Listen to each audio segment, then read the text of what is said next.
Welcome back to our channel. Today, we embark on a journey far into the past, to a world both fascinating and harsh, a world ruled by kings, lords, and the unyielding structure of feudal society.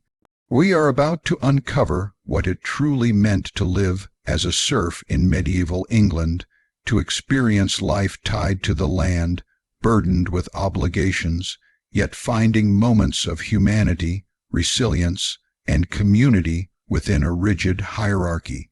Imagine standing in a small village surrounded by rolling hills, thick forests, and fields stretching as far as the eye can see. The village is simple, a cluster of thatched cottages made of wattle and daub, smoke rising from chimneys as the first light of dawn breaks.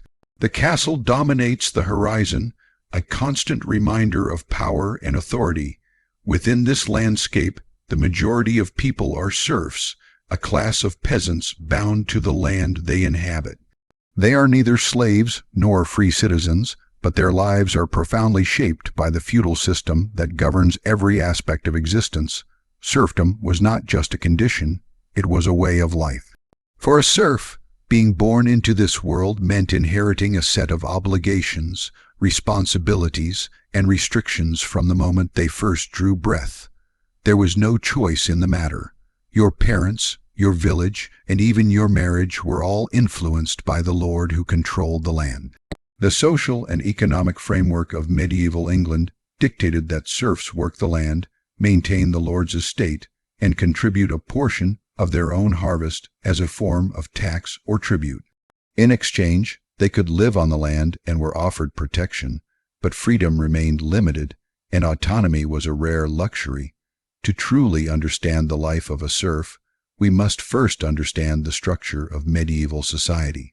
England, during the Middle Ages, was divided into estates, each controlled by a lord who owed allegiance to a higher noble or the king himself.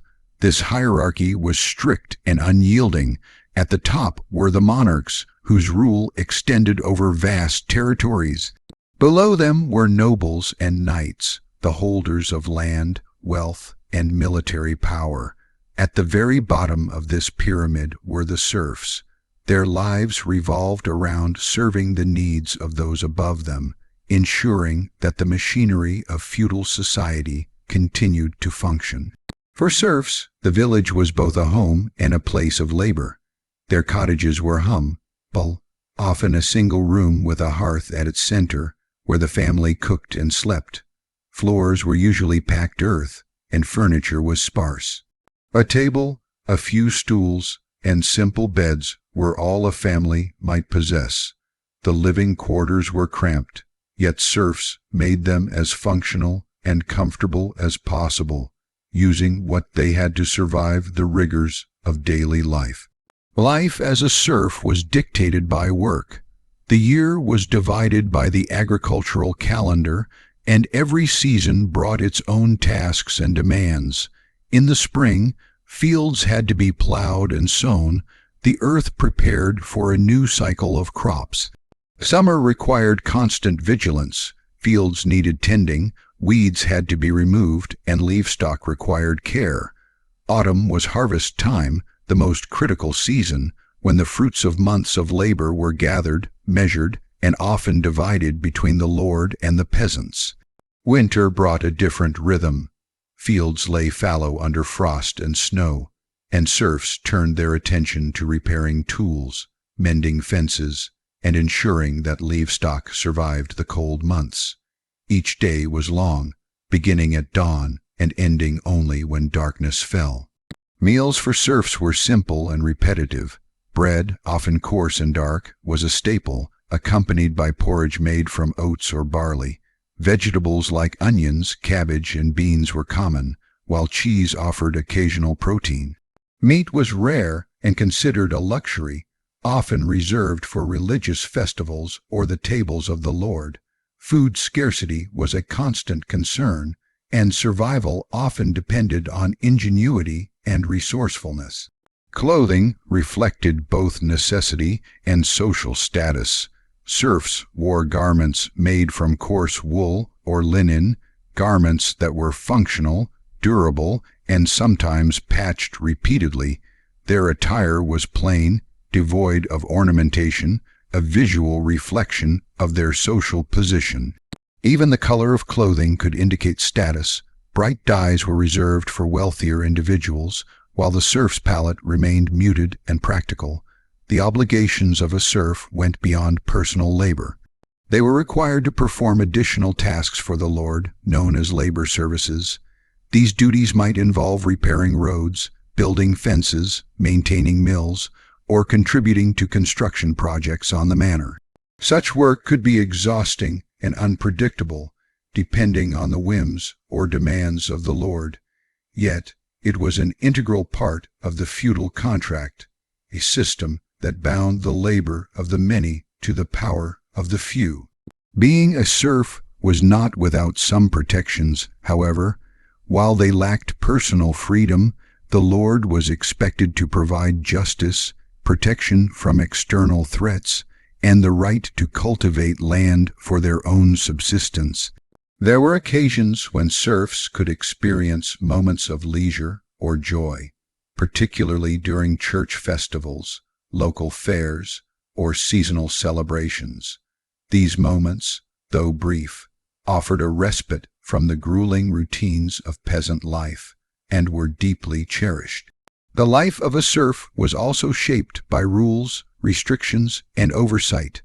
They could not leave the land without permission, and marriage required approval from the lord. Inheritance was limited, often restricted to the right to use the land rather than to own it outright. Children born into serfdom inherited the same obligations, continuing the cycle of labor and service. Disobedience could lead to fines, corporal punishment, or other forms of reprimand. The weight of these restrictions was ever present, shaping the lives, choices, and aspirations of the serfs. Despite these hardships, the lives of serfs were not devoid of meaning. Villages were tight, knit communities where people relied on one another for survival. Families worked together, shared resources, and supported each other during difficult times. Storytelling, music, and communal gatherings created a sense of identity and belonging. Festivals and religious observances provided structure and purpose, offering brief moments of celebration amidst a life dominated by work. Serfdom was not static. Over centuries, social, economic, and demographic changes gradually transformed the lives of peasants. Events such as the Black Death in the 14th century reshaped labor dynamics, sometimes giving serfs greater bargaining power due to labor shortages. These shifts marked the slow erosion of feudal bonds, eventually leading to new social structures and more opportunities for personal freedom. Yet, for centuries, the vast majority of peasants lived and died under the constraints of serfdom, bound to the land that sustained both them and the feudal hierarchy above them. To truly appreciate what it meant to be a serf in medieval England, one must step into their world, a world of labor and obligation, yet also of resilience and community. The life of a serf was harsh, often unforgiving, yet it was also rich with human connections, perseverance, and the small joys that endured despite adversity. Through their experiences, we gain a window into the social and economic structures of medieval England, understanding how ordinary people lived, struggled, and shaped the course of history in ways that are often overlooked. As we continue this exploration in the next part, we will delve deeper into the daily routines of serfs, uncovering the rhythm of their work, the simplicity of their meals, and the relentless demands of their obligations. We will see not just the toil, but also the humanity that persisted in these villages, the ways serfs created meaning, and the subtle ways in which they navigated a world designed to limit their freedom. By understanding their lives, we come closer to understanding the fabric of medieval society itself. The story of the serf is not just a story of labor and hardship. It is a story of endurance, community, and the human spirit in the face of relentless challenge. Welcome to the world of medieval England as seen through the eyes of those who lived at its foundation, the serfs whose labor sustained a system larger than themselves, and whose lives, though constrained, were filled with resilience, connection, and the simple joys that made life bearable. As we step further into the world of medieval England, it is impossible to overstate the central role that work played in the life of a serf. Unlike our modern lives, where work is often compartmentalized, serfdom was not just a job, it was existence itself. From the first light of dawn to the fading glow of sunset, a serf's life revolved entirely around the land and the demands of the Lord. Each day was structured by the rhythm of the seasons, the necessities of survival, and the unyielding expectations of a system that required constant labor.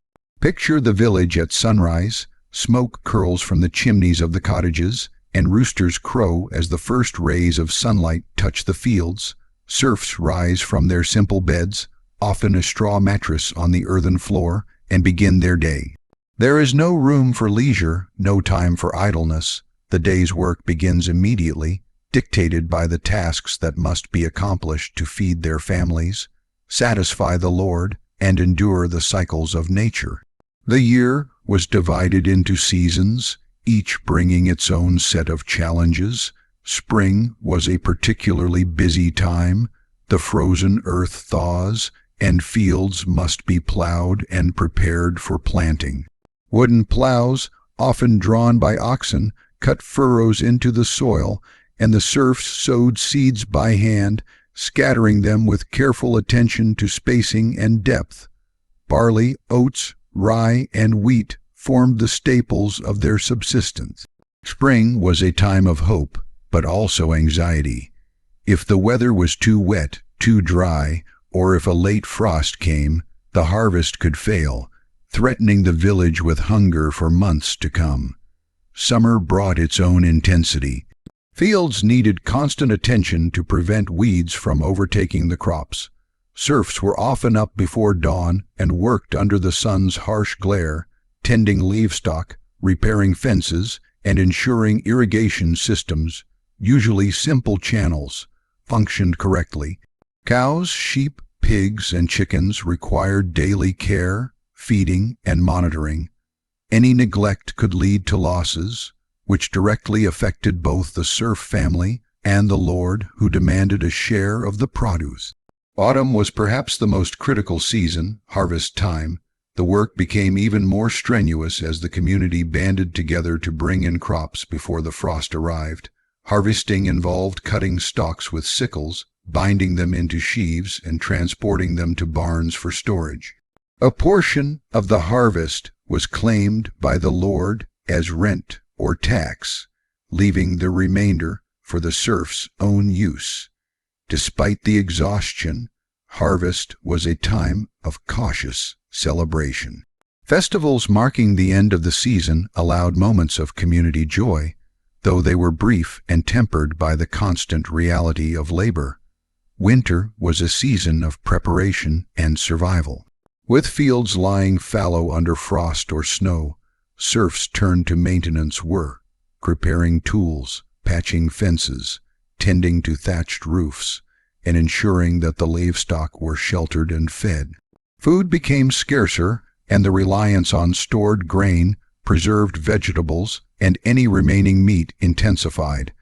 The cold months tested not only physical endurance but ingenuity, as serfs had to make do with limited resources to survive the harsh weather. Meals were simple, repetitive, and designed primarily to sustain energy for labor rather than to provide pleasure. Bread, often coarse and dark, was the staple, accompanied by pottage, a thick stew made from grains and vegetables. Cheese and occasional dairy products supplemented the diet, while meat was a rare luxury, consumed mostly during feast days or granted as a reward from the Lord. For protein, some serfs relied on eggs, fish, or small game caught locally. Spices and seasonings were scarce and expensive, so flavor was minimal. Water and ale, often home, brewed, served as the primary drinks, with ale being safer than water due to its boiling during brewing. Clothing was another reflection of status and necessity. Serfs wore garments made from coarse wool or rough linen, dyed with natural, muted colors derived from plants and minerals. Garments were designed for durability rather than fashion, patched repeatedly as fabrics wore thin. Shoes were simple leather, often homemade, and in winter, serfs might wrap cloth around their feet for warmth. Children wore scaled-down versions of adult clothing, often handed down from older siblings. While the clothing might seem stark to modern eyes, it was sufficient for survival and functioned well for the demands of labor-intensive life.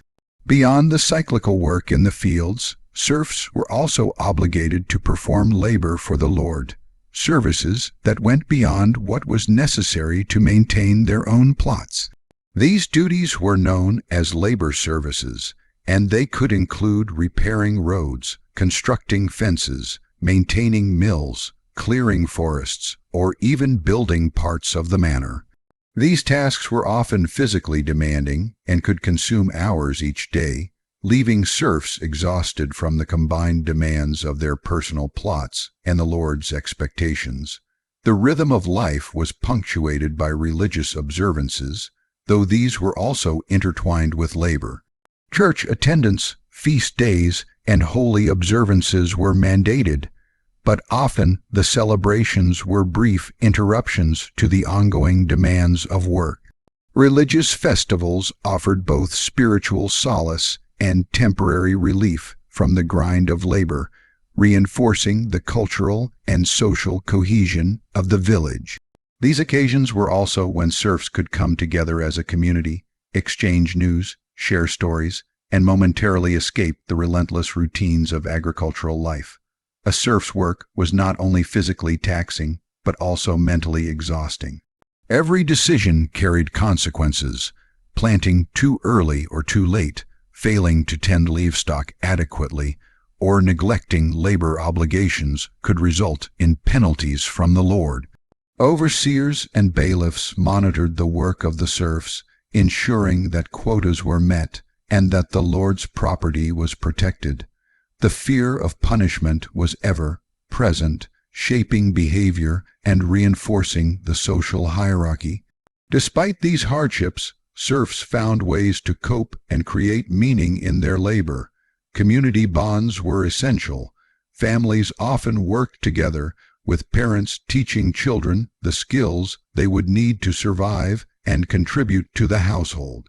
Villagers supported each other during illness, crop failure, or other misfortunes. Social networks within the village were vital, creating a system of mutual aid that allowed survival even under difficult circumstances. Education for serfs was limited. Most children learned practical skills, how to farm, tend animals, mend clothes, and navigate the obligations of the feudal system. Literacy was rare, confined to clergy or the nobility, leaving serfs reliant on oral tradition and practical knowledge. Storytelling, songs, and local legends were important cultural tools, passing down moral lessons, historical memory, and shared values from generation to generation. The physical environment also dictated the rhythms of life. Villages were typically located near water sources for drinking and irrigation, with fields surrounding the central cluster of homes. Forests provided timber for construction, fuel for fires, and game for food, while rivers and streams supported fishing. Serfs adapted to their environment, using local resources to sustain themselves and mitigate the challenges posed by weather, soil quality, and seasonal variation. Labor, intensive as life was, serfs had moments of ingenuity and creativity. They developed simple tools to ease farming tasks, experimented with crop rotation, and managed livestock carefully to maximize survival. Every action was calculated to sustain life, feed the family, and satisfy the obligations imposed by the feudal hierarchy. Despite the harshness of their daily work, There was an understanding of the land, the seasons, and the interconnectedness of life, a knowledge passed down from one generation to the next. The life of a serf was also shaped by law and custom. They were not free to leave the land without permission, and every action was subject to the oversight of the lord and his stewards. Marriage, inheritance, and property usage were regulated, ensuring that the labor and allegiance of the serfs remained tied to the manor. The weight of these obligations defined existence, yet within the boundaries imposed, serfs carved out lives filled with meaning, connection, and resilience. Even the smallest pleasures, a shared meal, a festival, a well-tended garden, were deeply significant. Work defined life, but community, family, and faith gave it context and purpose. Serfs were not merely laborers, they were caretakers of the land, participants in a complex social and economic system, and bearers of traditions that would shape England for centuries to come. Through this lens, we begin to see that serfdom was far more than a set of duties. It was a way of life. It was a world of early mornings and long days, of toil and perseverance, yet also one of community, survival, and ingenuity.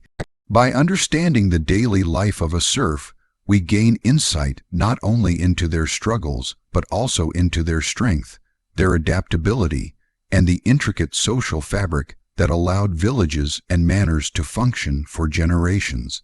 As we continue, the next part will explore the rights and restrictions that governed serf life, the legal and social constraints that framed their existence, and the small protections and opportunities for community that made life bearable within a harsh and hierarchical society. To fully understand the life of a serf in medieval England, it is essential to grasp the framework of rights and restrictions that defined their existence. Serfs occupied a precarious position in the social hierarchy, bound to the land yet not entirely without protections. Their daily lives, choices, and even their future were dictated not only by labor demands, but also by a complex web of customs, legal obligations, and feudal expectations. The balance between constraint and limited autonomy shaped the essence of serfdom, determining how individuals lived, worked, and related to one another. Serfs were bound to the land they inhabited, a condition that defined their identity from birth to death. Unlike free peasants, who could own property, trade, or move between villages, serfs could not leave the manor without explicit permission from the lord. This bond was not simply a suggestion, but a legal obligation. Leaving the land without consent could be considered desertion, punishable by fines or corporal punishment. Serfs were, in essence, tethered to the soil they farmed, and this tether defined every aspect of their social and economic existence. Children born to serfs inherited the same obligations automatically. There was no escape from this status. It was a hereditary condition. From the moment of birth, a child was destined to live under the same restrictions as their parents, bound to serve the lord of the manor for the majority of their life. Education was limited and primarily practical, focusing on skills needed for survival and labor rather than intellectual pursuits or literacy. Thus, the cycle of serfdom perpetuated itself, generation after generation, reinforcing the rigid social structure of medieval England. Marriage was another aspect of life strictly regulated by the lord. Serfs could not simply choose a spouse freely. Approval from the lord was often required, particularly if the union involved moving from one manor to another.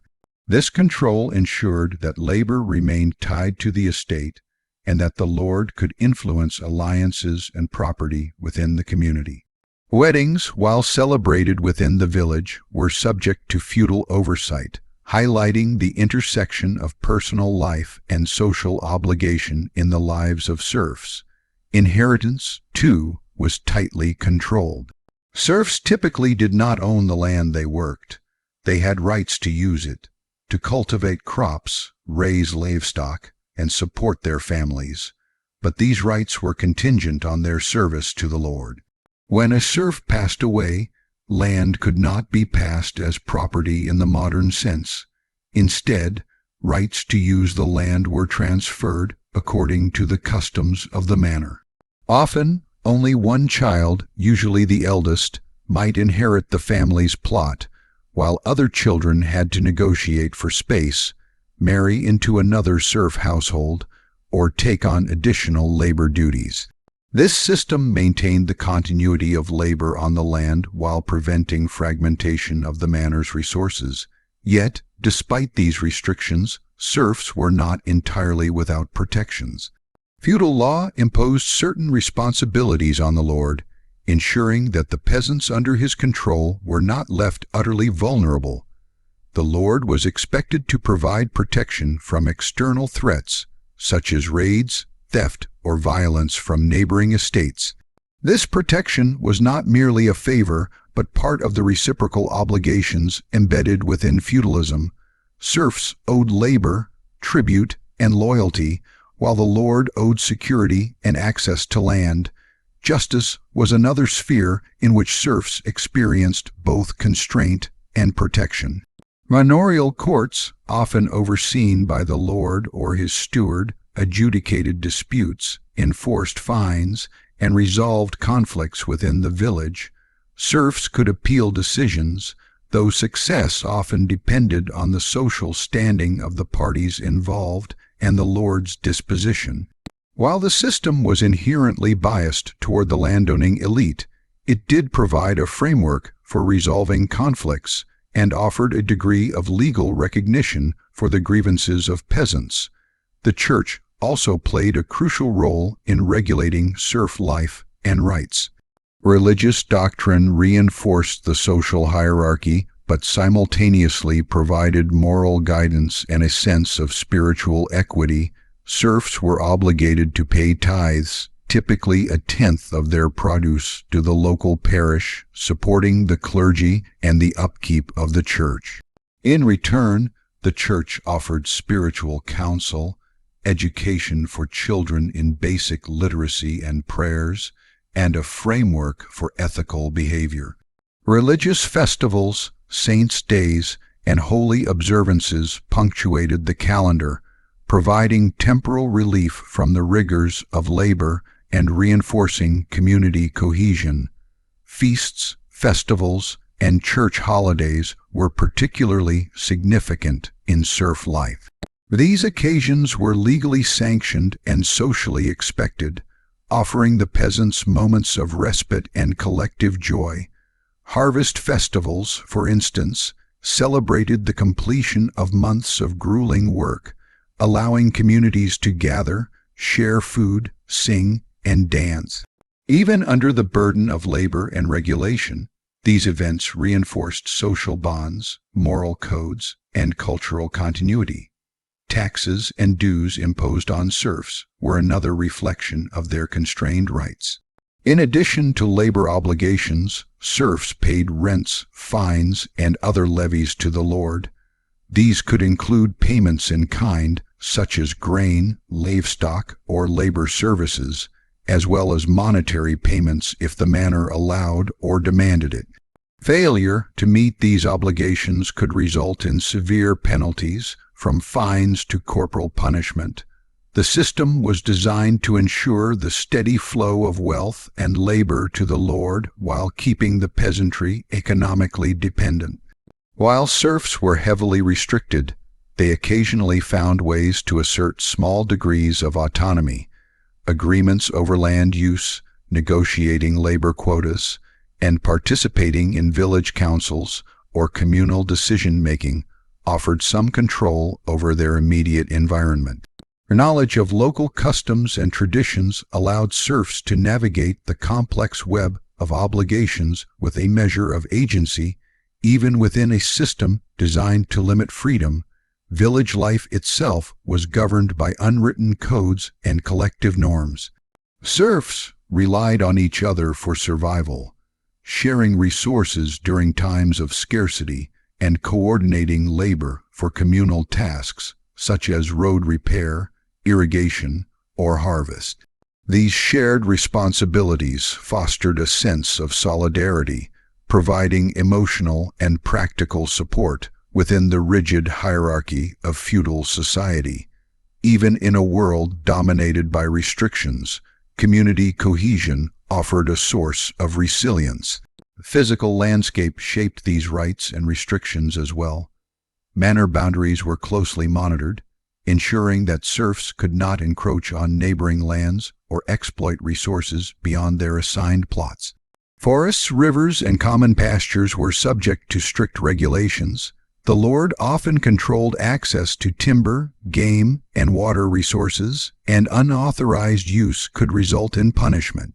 Serfs were therefore constantly aware of the limits of their mobility, resources, and rights, living in a world that required obedience while fostering ingenuity within narrow constraints. Punishments for transgressions reflected the balance between law, custom, and power. Minor offenses might result in fines or additional labor obligations, while more serious breaches could bring physical punishment, imprisonment, or public humiliation.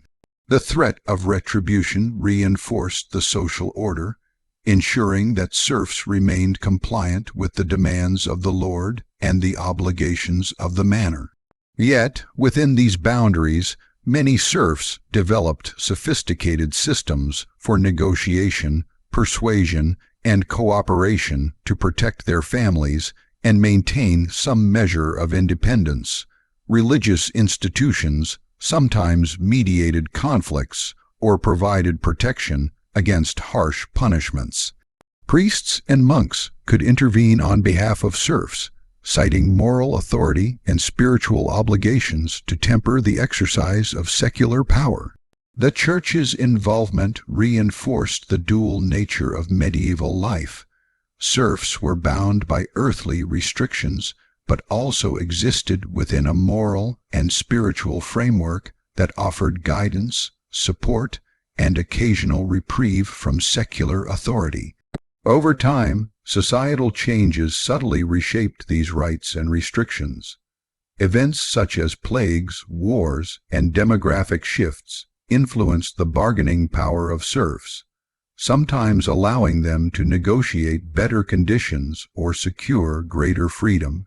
The Black Death of the 14th century, for instance, dramatically reduced the population, creating labor shortages and providing serfs with opportunities to demand improved terms or wages.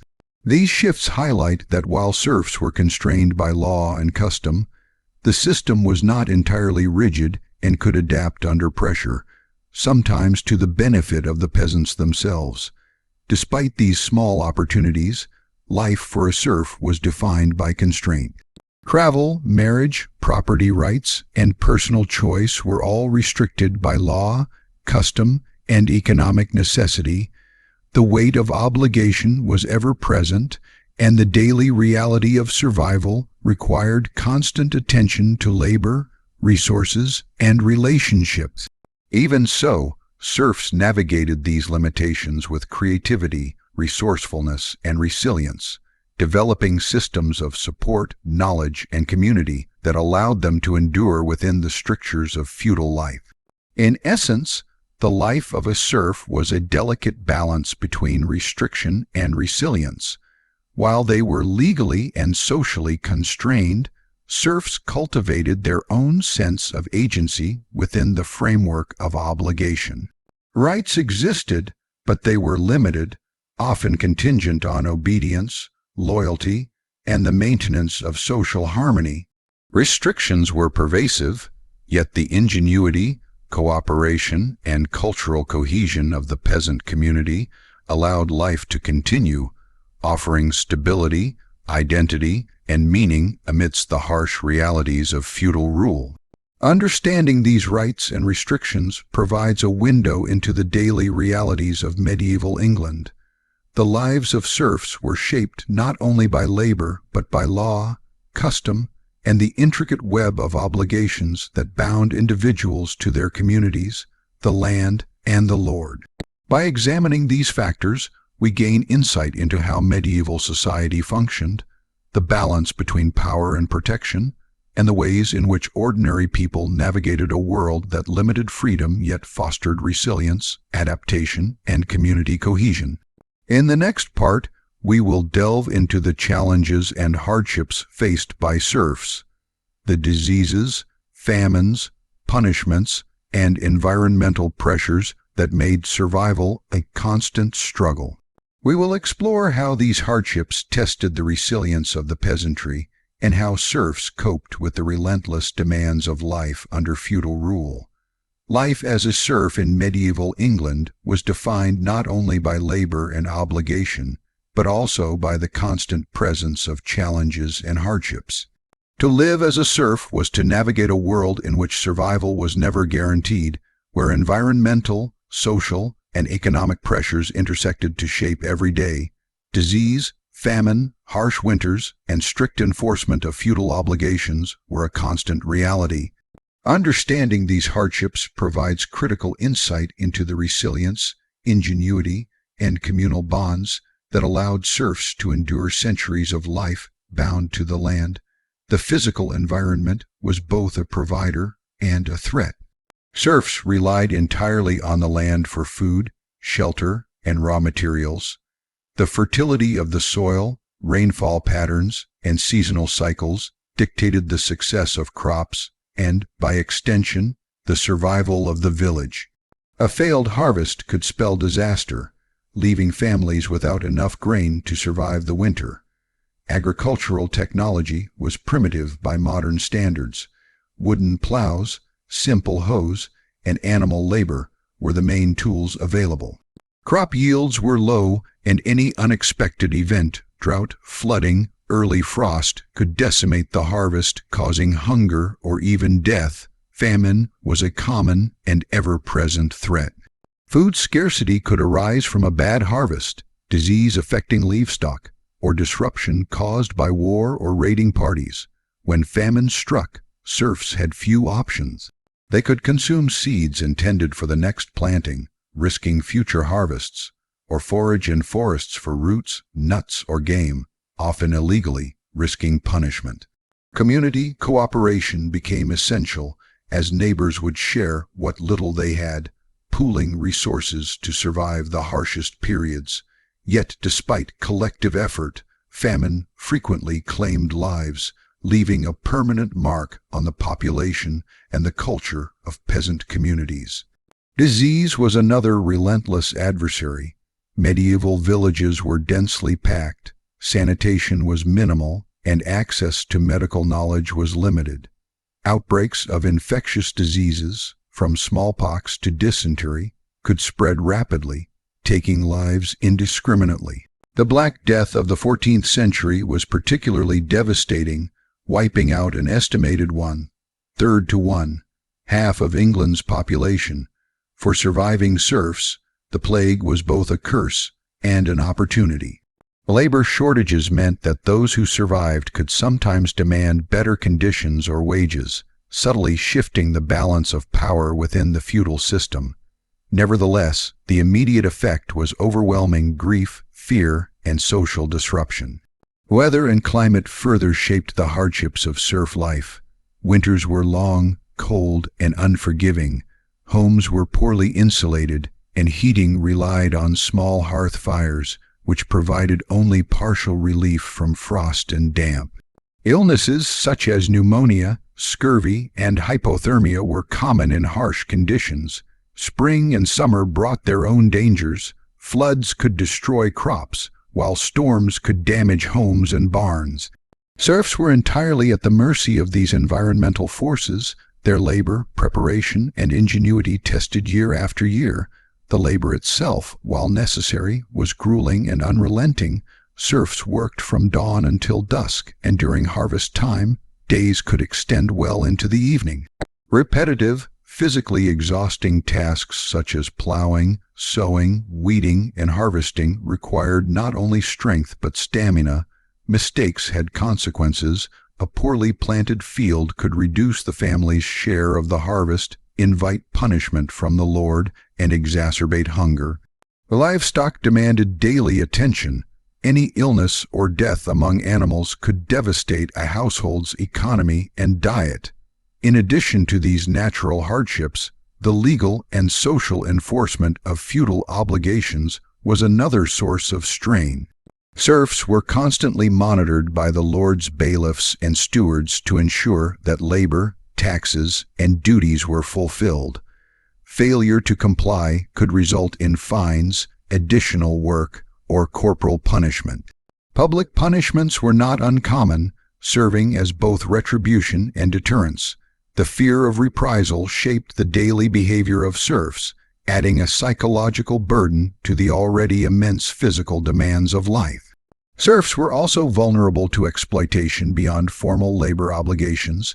Lords could demand additional services during times of need, such as contributing labor to fortifications, providing soldiers for local conflicts, or supporting military campaigns.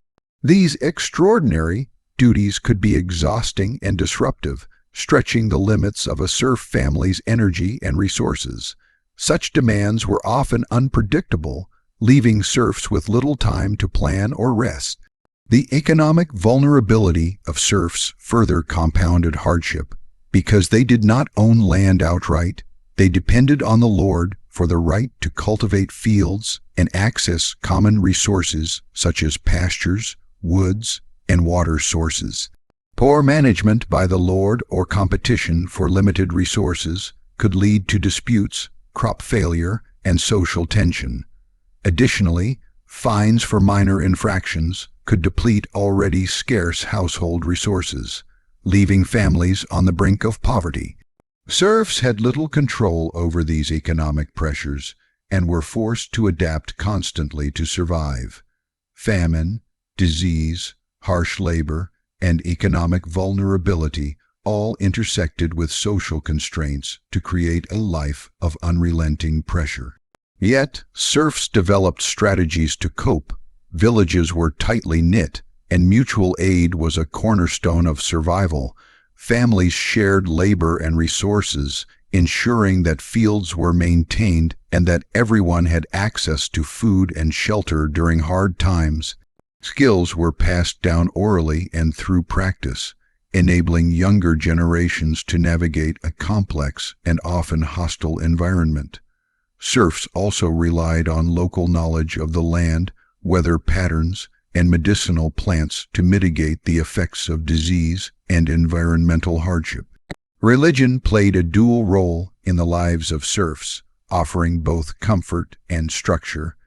The church provided moral guidance and a sense of purpose, helping villagers to endure suffering as part of a divine plan. Monks, priests, and local religious leaders sometimes provided rudimentary medical care, counseling, and mediation in disputes, offering support in a world otherwise dominated by hardship. Religious festivals and holy days offered brief relief from labor, moments of communal joy and celebration that reinforced social bonds and cultural identity. Despite these supports, the cumulative effect of hardships was profound. Life expectancy for a serf was significantly shorter than that of nobility, and childhood mortality was high. Physical labor from a young age, combined with inadequate nutrition and exposure to disease, shaped the experiences of every generation. Families often lived with the constant anxiety of illness, crop failure, or punitive action from the lord. The psychological burden of such a life was immense, yet serfs developed resilience, relying on community, faith, and practical knowledge to endure. Conflict and violence were additional hardships faced by serfs. Raids from rival lords, bandits, or foreign invaders threatened life and property. While the lord was expected to provide protection, the effectiveness of that protection varied. Villagers sometimes organized collective defense, building fences, ditches, and watchtowers, or forming armed groups to protect their homes. Nevertheless, the ever-present possibility of violence added another layer of stress to an already challenging existence. Despite these relentless hardships, serfs found ways to assert agency and maintain dignity. They formed social networks, exchanged information and labor, and cultivated a sense of shared identity. Work itself could foster community. Shared fields, joint tasks, and cooperative harvests created bonds that were essential for survival. Even within the strict limitations imposed by feudal obligations, serfs developed a culture of mutual support, resilience, and problem-solving. Over time, certain systemic changes altered the nature of hardship. Population decline following the Black Death shifted labor dynamics, increasing the leverage of surviving serfs to demand better conditions or wages. Technological innovations, such as improved plows or crop rotation techniques, gradually reduced the intensity of some labor demands. While these shifts did not eliminate hardship, they highlight the dynamic interaction between environmental, social, and economic pressures and the ways serfs adapted to survive. Ultimately, the challenges and hardships faced by serfs were a defining aspect of their existence. Life was dominated by the constant struggle against environmental pressures, disease, economic vulnerability, and social constraints. Yet, within this struggle, serfs exhibited remarkable resilience, ingenuity, and solidarity. They navigated a world designed to limit freedom and test endurance, creating communities and strategies that allowed them not only to survive, but to persist across generations. Understanding these hardships provides critical insight into medieval society as a whole. The survival strategies, cultural practices, and resilience of serfs shaped the very fabric of the feudal system. Their endurance under extreme conditions offers a window into the human capacity to adapt, cooperate, and persevere, even when life is relentlessly demanding.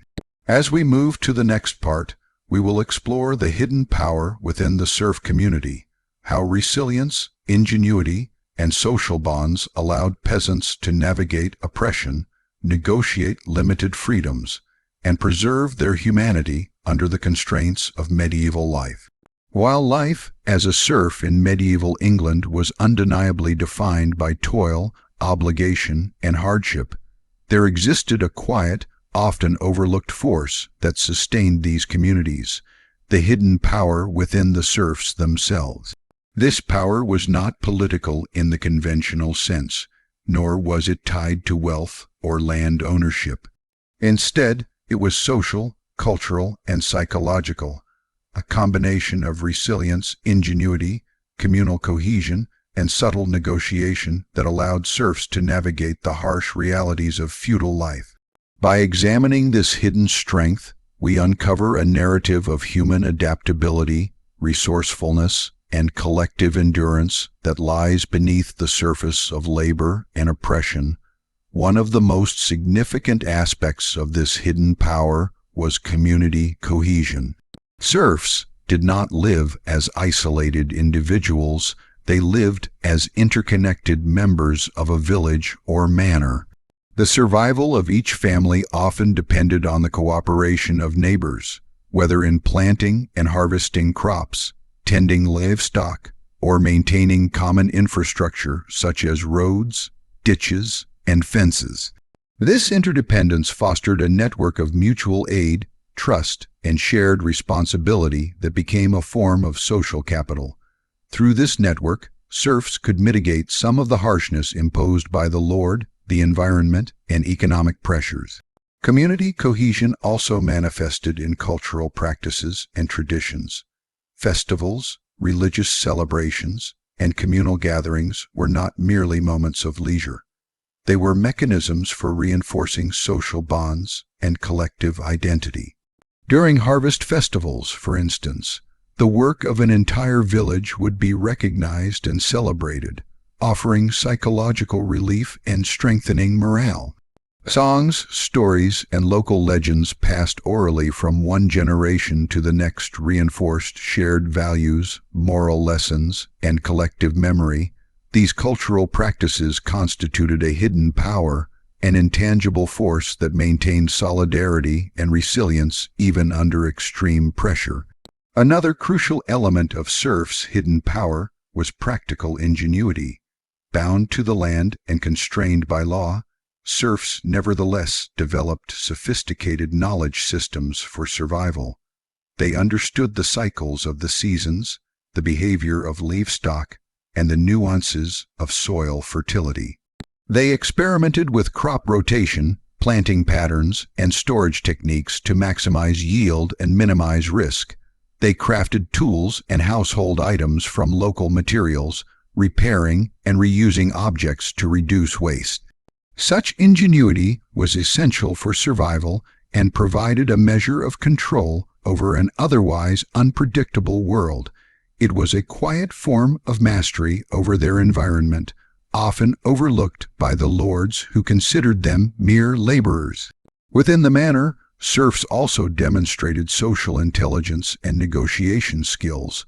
While legally bound, they were not entirely powerless. Understanding the customs, expectations, and dispositions of the lord, the bailiffs, and other overseers allowed serfs to navigate the system with subtlety.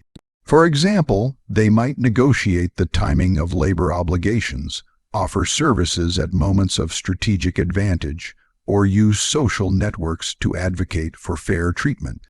These small acts of negotiation were not rebellion in the conventional sense, but represented a form of agency that allowed serfs to influence their conditions, protect their families, and exercise a degree of autonomy within the constraints imposed upon them. Religious faith was another pillar of the hidden power within serf communities. The church, while reinforcing the hierarchical structure, provided spiritual guidance, moral education, and a framework for understanding suffering. Serfs interpreted their hardships as part of a divine order, and religious practices offered both comfort and structure. Daily prayers, participation in masses, and observance of feast days provided meaning and ritualized outlets for stress, grief, and anxiety. The psychological resilience derived from faith was a subtle but critical power, enabling serfs to endure conditions that might otherwise seem unbearable. The structure of serf life also gave rise to informal leadership and mentorship within the community. Older or more experienced serfs often guided younger members, passing down skills, knowledge, and strategies for survival. This mentorship extended beyond agriculture to include household management, navigation of feudal obligations, and social behavior. Elders held authority not through official titles, but through experience and respect, providing a stabilizing influence within the village. Their guidance allowed communities to maintain continuity, adapt to changing conditions, and transmit collective wisdom across generations. Economic strategies also formed part of this hidden power. While serfs lacked property ownership in the modern sense, they found ways to maximize the value of what they had. They might cultivate additional plots for personal use, barter goods and labor with neighbors, or manage livestock strategically to provide a buffer against crop failure. These strategies required foresight, careful planning, and cooperation with others in the village. By leveraging their limited resources creatively, serfs could secure a measure of stability and self-reliance, even within the constraints of feudal obligations.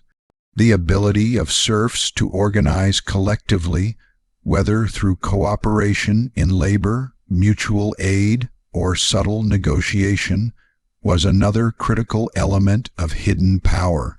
Villages often operated on unwritten agreements, customs, and norms that ensured equitable distribution of work, shared use of common resources, and protection of the most vulnerable members. These arrangements were essential for survival, particularly during times of scarcity or crisis. Even under strict feudal oversight, the collective power of the community provided a counterbalance to the authority of the lord, allowing serfs to exercise influence through unity rather than confrontation. Physical and psychological resilience was also a key component of the hidden power of serfs. The daily demands of labor, exposure to disease, and threat of punishment required extraordinary stamina. Yet serfs endured, finding ways to maintain health, manage stress, and preserve energy for essential tasks. This resilience was cultivated through routine, skill, and community support. Simple practices such as shared work during planting or harvest, rotation of labor, and careful planning of food and supplies were critical strategies for maintaining endurance. The ability to persevere despite adversity was a profound form of power that allowed serfs to survive in a world designed to test them constantly. Education, though limited, was another form of hidden power. Children learned essential skills from an early age, acquiring knowledge through observation, apprenticeship, and oral instruction. They learned to identify edible plants, manage crops, care for livestock, repair tools, and navigate social hierarchies. This practical education ensured that each generation was capable of sustaining itself, maintaining the continuity of the village, and adapting to changing circumstances. In a sense, knowledge itself was a form of power, transmitted quietly and resiliently across generations. Serfs also found power in subtle forms of resistance. While outright rebellion was rare and dangerous, small acts, such as taking slightly longer breaks, negotiating labor assignments, or using clever techniques to improve crop yields, represented the exercise of agency within a restrictive system. These acts did not overthrow the feudal hierarchy, but they allowed serfs to assert their needs, protect their families, and claim small measures of freedom within a life largely dictated by obligation. The natural world itself became a source of empowerment. Serfs had intimate knowledge of their environment, from the behavior of local animals to the seasonal patterns of crops and weather. They understood when to plant, when to harvest, and how to store food for lean periods. They utilized forests, streams, and common lands to supplement diets, gather materials, and create tools. This expertise, accumulated over generations, represented a hidden mastery of the land, a form of power that allowed serfs to endure hardship and sustain life. Even within the rigid hierarchy of feudal society, serfs could exercise moral and cultural influence. Religious beliefs, shared customs, and village traditions reinforced community norms and ethical behavior. By maintaining these values, serfs shaped the social environment, ensuring cooperation, mutual respect, and stability. This influence was subtle, yet essential, providing cohesion that allowed communities to survive, adapt, and endure over centuries. The hidden power within serf communities also manifested in storytelling, music, and folklore. Songs, tales, and oral histories preserved knowledge, recorded events, and communicated moral lessons. Through these cultural expressions, serfs maintained a sense of identity and continuity, transmitting resilience, hope, and communal memory to successive generations. Even in the face of hardship, these narratives provided psychological sustenance, reinforcing the social fabric and connecting individuals to a shared past. Finally, the ultimate expression of hidden power was the ability to endure and adapt. Despite the harsh conditions, constant labor, disease, scarcity, and social restrictions, serfs persisted. They navigated the complexities of feudal obligations, environmental uncertainty, and community dynamics with ingenuity and resilience. Through cooperation, knowledge, cultural continuity, and subtle agency, serfs transformed a life of constraint into one of enduring strength. This hidden power was quiet, often invisible to those in authority, yet it was profound, shaping the persistence of communities and the continuity of medieval society itself. In conclusion, the life of a serf in medieval England was not defined solely by hardship and labor. Beneath the surface of toil and obligation lay a web of hidden power, resilience, communal cohesion, ingenuity, practical knowledge, subtle negotiation, and cultural continuity. This power allowed serfs to survive, adapt, and sustain their communities across generations, providing a counterbalance to the harsh realities of feudal life. By recognizing this hidden strength, we gain a deeper understanding of medieval society, the endurance of ordinary people, and the human capacity to create meaning, agency, and resilience even under the most challenging conditions.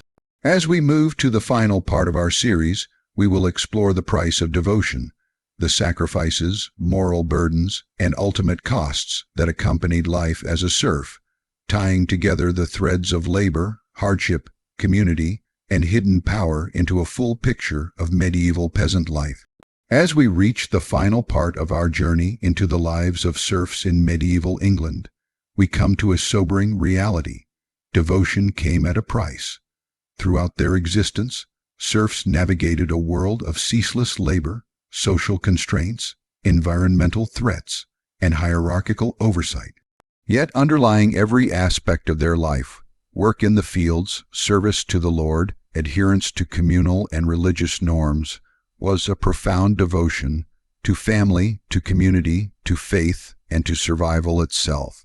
This devotion shaped daily routines, informed decision-making, and guided moral and social conduct.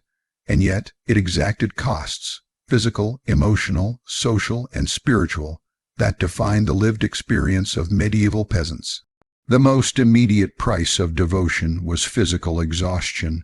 From the first light of dawn to the fading glow of twilight, serfs labored incessantly, plowing, sowing, tending livestock, repairing fences, and gathering harvests were only part of the daily demands.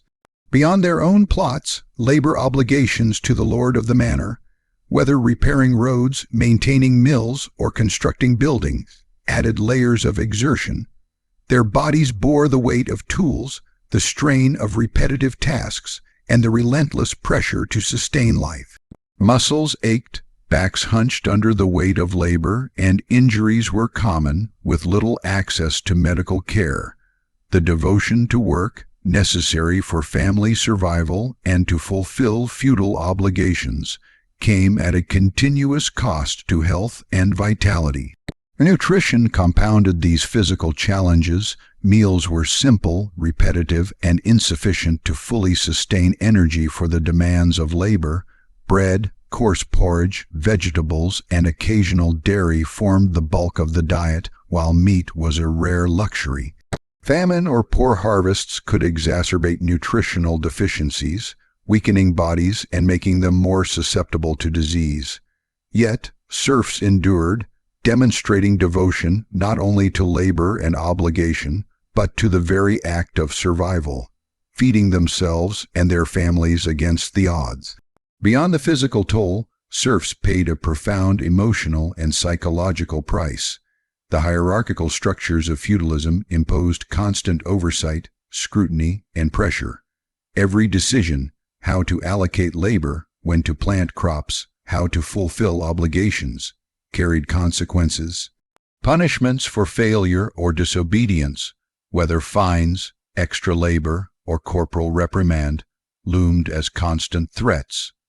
Anxiety, fear, and uncertainty were integral to daily life. Serfs devoted themselves to labor and obedience, not just out of necessity, but to maintain stability and avoid the consequences of deviation. This psychological weight, carried day after day, shaped the inner life of every peasant in medieval England.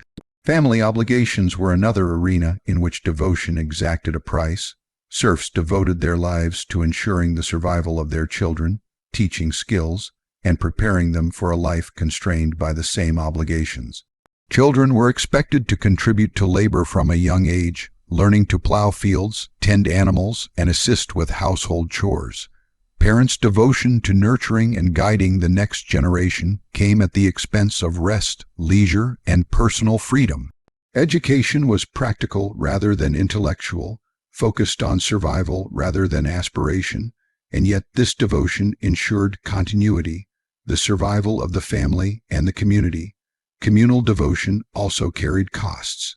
Serfs relied on one another for mutual aid, cooperation in labor, and protection against environmental and social threats.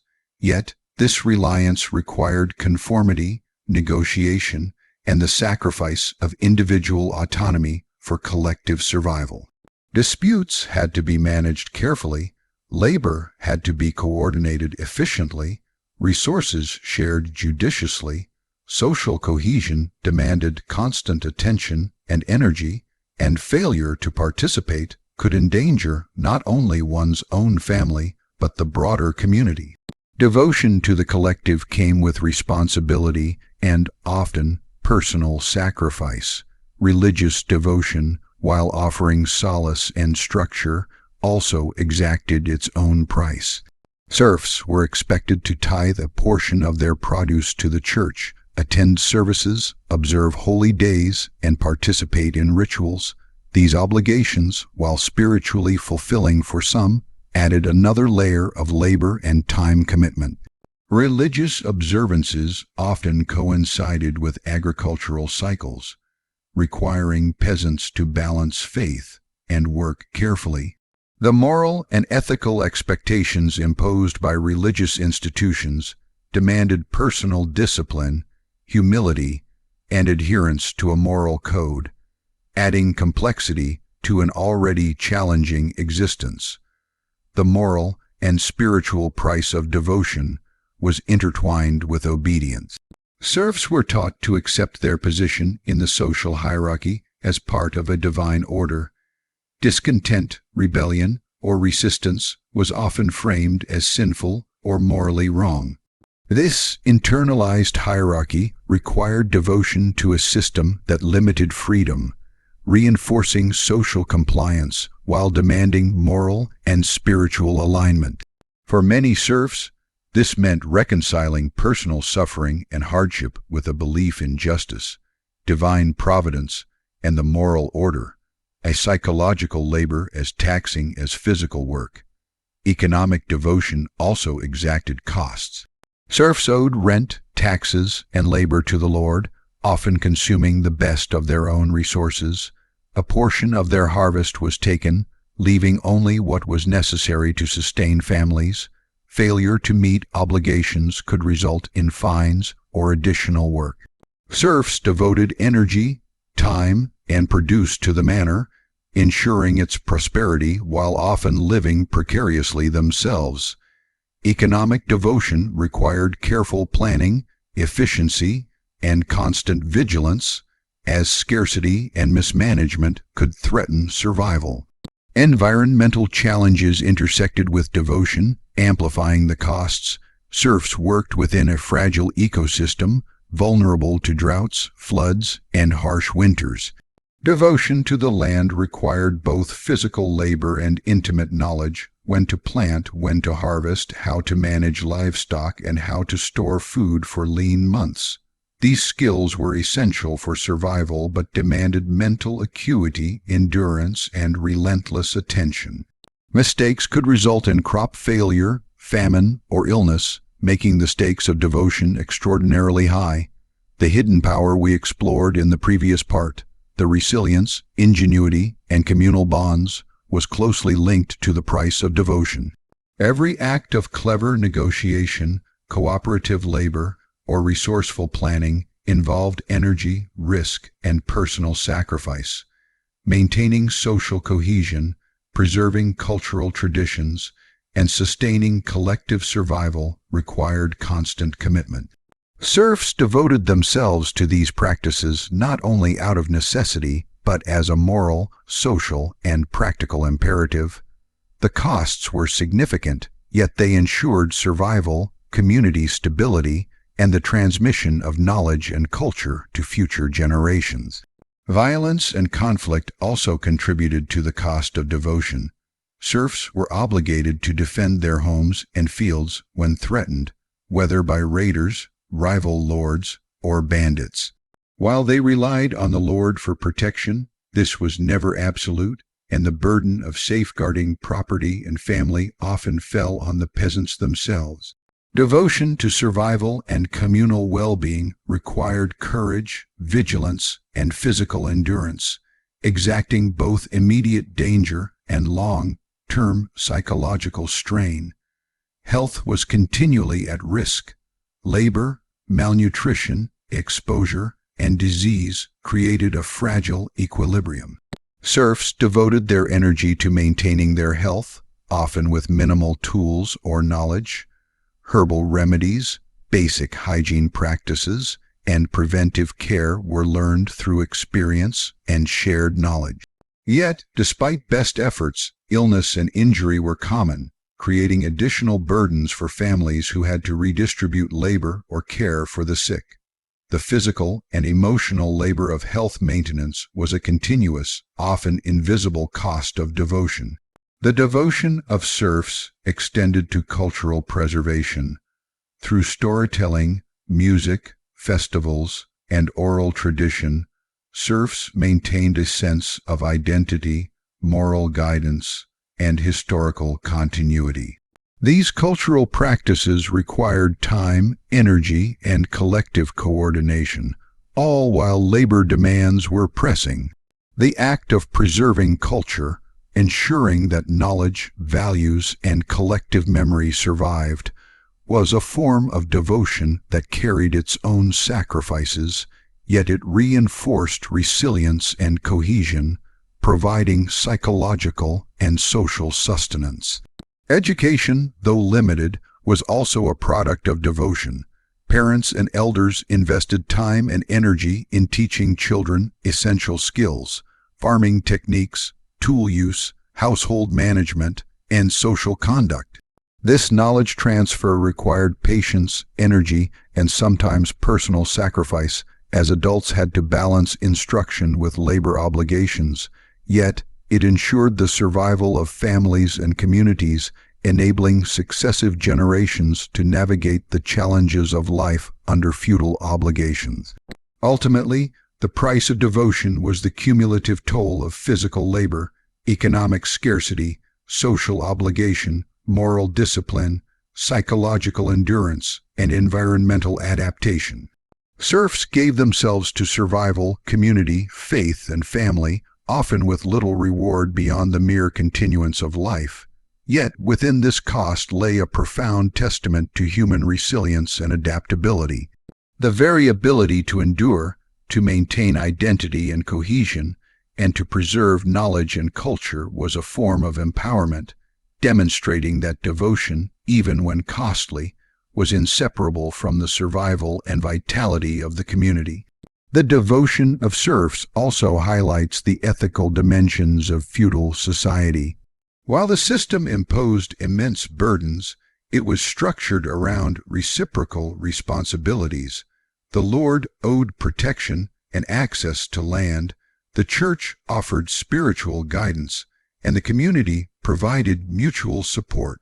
Serfs' devotion was thus both practical and moral, an expression of commitment to a system that constrained them but also sustained them. The costs of devotion were steep, yet they reinforced the stability and continuity of medieval society, allowing villages, manors, and communities to persist across generations. In conclusion, the life of a serf in medieval England was characterized by devotion that was constant, multifaceted, and costly. Physical exhaustion, malnutrition, disease, economic scarcity, social constraint, moral discipline, and psychological strain were all part of the price paid. Yet it was precisely this devotion to family, community, labor, culture, and faith that enabled serfs to survive, preserve social cohesion, and transmit knowledge across generations. The price of devotion was high, but the resilience, resourcefulness, and humanity of the serfs transformed hardship into endurance, suffering into continuity, and labor into life.